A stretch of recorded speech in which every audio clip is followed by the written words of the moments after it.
नमस्कार मित्रांनो, स्वागत आहे तुमचं आपल्या YouTube चॅनलमध्ये.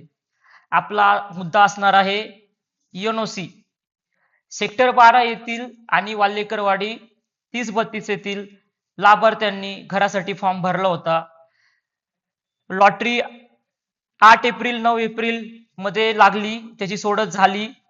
ज्या लाभार्थ्यांनी म्हणजेच जे विनर झाले आहेत अर्जदार, त्या लाभार्थ्यांनी 10% 25% रक्कम भरली गेली आहे. तर त्या लाभार्थ्यांनी 90% लोन काढण्यासाठी बँकेकडे धावा केला किंवा त्यांनी लोन करण्यासाठी प्रक्रिया केली.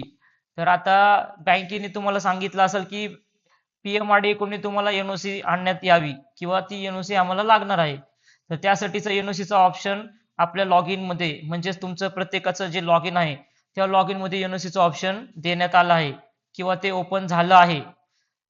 हे ऑप्शन फक्त ज्या लोकांनी 10% किंवा 10%च्या वरील भरले आहे त्या लाभार्थ्यांना हे ऑप्शन एन-ओ-सी दिसत असेल, म्हणजेच अप्लाय एन-ओ-सी असं ऑप्शन दिसत असेल.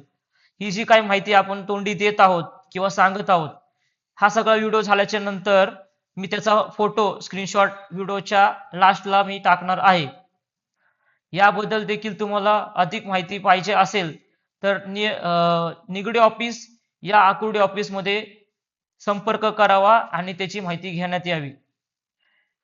हे सगळे मुद्दे तुम्ही त्या ऑप्शन मध्ये टाकायला हवेत, जे की मी कमेंट सेक्शन मध्ये किंवा कमेंट सेक्शनच्या वरती तिथे मी सांगेल की त्या सँक्शन लेटर मधील जे मुद्दे आहे ते आपल्या एन-ओ-सी ऑप्शन मध्ये टाकण्यात यावे.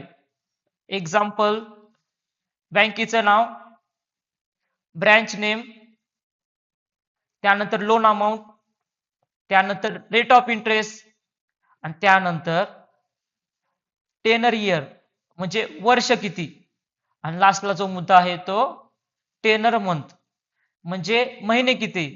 त्यात तुम्ही 0 टाकलं तरी चालू शकेल. आणि लास्टला लेफ्ट साइडला आणि राईट साइडला एका याच्यामध्ये 10% भरलेली पावती आणि दुसऱ्या येते सँक्शन लेटर जे की बँकेने तुम्हाला दिले असेल, त्यामध्ये तुम्ही ते सबमिट करा.